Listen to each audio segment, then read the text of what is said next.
सांचौर की जनता की ओर से उन्हें हार्दिक शुभकामनाएं देना चाहता हूं कि आज जो ये नामांकन इन्होंने भरा है हमारे क्षेत्र से, ये निश्चित रूप से क्षेत्र के लिए खुशकिस्मत की बात है कि वैभव गहलोत जैसा उम्मीदवार आला कमान ने हमारे बीच में भेजा है। इसमें कोई दो राय नहीं। आने वाले वक्त में इस क्षेत्र के चहुमुखी विकास के लिए और इस क्षेत्र को विकास के रास्ते पर आगे बढ़ाने में कोई कसर नहीं छोड़ेंगे। पूर्व वक्ताओं ने जैसा कहा, पिछले 20 सालों से लगातार हम देख रहे हैं, अगर सांसद की कोई भूमिका रही तो वो बिल्कुल नगण्य रही। विकास की जब बात आती है तो सांसद की तरफ से विकास में कोई योगदान इस क्षेत्र में नहीं रहा। विकास अगर इस क्षेत्र में किसी ने कराया तो वो 2008 से 13 का कार्यकाल मुख्यमंत्री अशोक गहलोत जी का रहा, या इस बार का यह कार्यकाल 2018 से 23 का मुख्यमंत्री अशोक गहलोत जी का रहा। हम देख रहे हैं कि लगातार इस क्षेत्र में चाहे वो अस्पताल हो, सड़कें हो, स्कूल क्रमोन्नत की बात हो, तमाम वो विकास के कार्य जिससे आम जनता जुड़ी हुई है वो मुख्यमंत्री ने करके दिए। हम लोगों ने अनगिनत निवेदन उनको किए और तमाम वो निवेदन जो मुख्यमंत्री से किए वो निवेदन पूरे हुए। विकास में जो हमने मांगा वो गहलोत साहब ने करके दिया। गहलोत साहब हमेशा कहते हैं कि आप मांगते मांगते थक जाएंगे, मैं देते देते नहीं थकूंगा। उस बात को चरितार्थ करने का काम उन्होंने किया।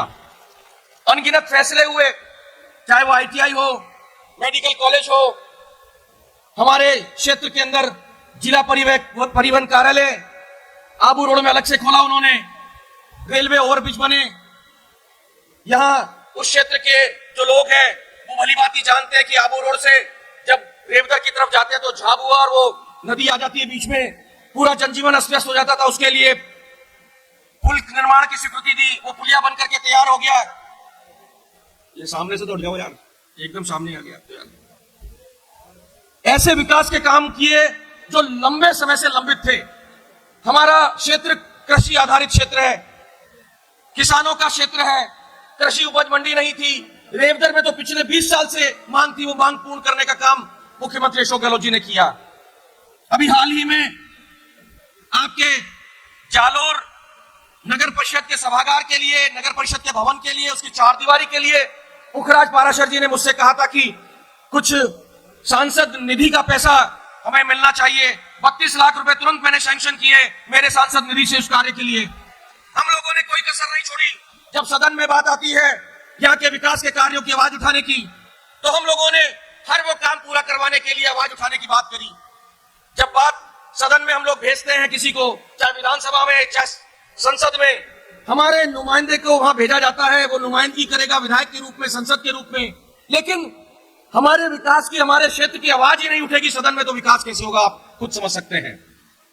जहां संसद की बात है वहां पे लोगों को साफ कह दिया गया, भारतीय जनता पार्टी के सांसदों को चिट्ठी दी जाती है, काम सौंपे जाते हैं कि यही बोलना है, इससे अधिक एक शब्द भी नहीं बोलना है। ये बंदिशें उनके ऊपर रही हैं और सदन में हम लोगों ने कोई कसर नहीं छोड़ी हमारे क्षेत्र के विकास में। चाहे वो यहाँ पर अभी फार्मास्यूटिकल इंस्टीट्यूट की एक बार बात उठी थी, मैंने उस मामले को उठाया था, चाहे वो हवाई अड्डा बनाने की बात हुई, आबू रोड की एयर स्ट्रिप को छोटा हवाई अड्डा हमने कहा कि बनाया जाए, यहाँ पर बहुत बड़ी मांग है, बाहर से आने वाले लोगों को जरूरत है, लेकिन उसमें किसी तरह का कोई अमल नहीं किया गया।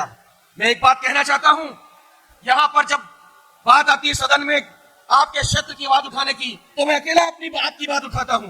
मुझे एक जोड़ीदार दीजिए, एक भाई का सहारा चाहिए, एक साथ चाहिए, कंधे से कंधा मिला करके वैभव गहलोत जी को आप जिता करके भेजिए। मैं दावे के साथ कहता हूं, विश्वास दिलाते हैं हम आपको यहाँ मंच पर आए हुए तमाम नेतागण, कि जब संसद में आपके इस भाई को आप जिता करके भेजेंगे, वैभव गहलोत जी को, हम लोग मिलकर के सदन में आपकी आवाज उठाएंगे, आपके क्षेत्र की आवाज बनेंगे, आपके क्षेत्र को विकास की राह पर कैसे अग्रसर करना है वो कार्य पूरा करने का हम लोग बीड़ा उठाएंगे।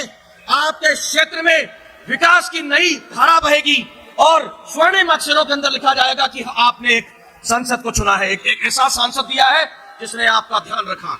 मैं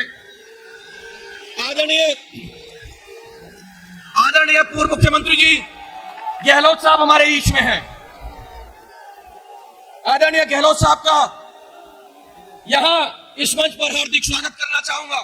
तमाम उपस्थित यहाँ के लोगों की ओर से, कांग्रेसजनों की ओर से, मंच पर उपस्थित हमारे तमाम पदाधिकारियों के नेताओं की ओर से, विधायकों की ओर से, पूर्व मंत्रियों की ओर से आदरणीय गहलोत साहब का हार्दिक स्वागत है और धन्यवाद है उनको, जिन्होंने वैभव गहलोत जी को हमारे क्षेत्र के लिए चुना।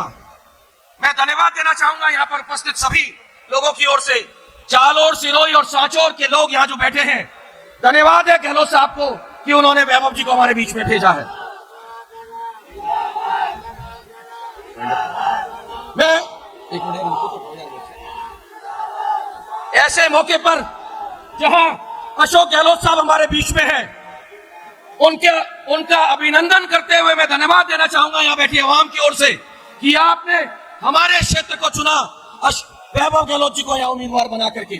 हम विश्वास दिलाना चाहते हैं गहलोत साहब आपको, यहाँ की जनता वैभव गहलोत जी को जिता करके सदन में भेजेगी और जो विकास अधूरा यहाँ पर रह गया है 20 साल से, उस विकास को पूरा करने का बीड़ा हम लोग उठाते हैं और जो विश्वास आपने जताया यहाँ वैभव गहलोत जी को भेज करके यहाँ की जनता इस विश्वास पर खरा उतरने की कोशिश करेगी। मैं कहना चाहता हूं कि खुशनसीब है यहाँ का क्षेत्र, जब यहाँ पर वैभव जी जीतेंगे तो अशोक गहलोत जी का सीधा जो है एक अधिकार के रूप में हमारे बीच में आकर के क्षेत्र के विकास में वो खुद अपना जो है कर्तव्य निभाएंगे। कोई कसर गहलोत साहब ने पिछले कार्यकालों में नहीं छोड़ी यहाँ के क्षेत्र के विकास के लिए और आगे भी क्षेत्र विकास में हम लोग निरंतर अग्रसर आगे बढ़ते रहेंगे। स्वर्णिम अक्षरों से लिखा जाएगा ये इतिहास वैभव गहलोत जी के नाम का। यही इन्हीं शब्दों के साथ में मैं धन्यवाद देना चाहूंगा उन्हें। आज के नामांकन के लिए वैभव गहलोत जी को और तमाम उपस्थित लोगों को मैं बधाई देना चाहता हूं और शुभकामनाएं देना चाहता हूं।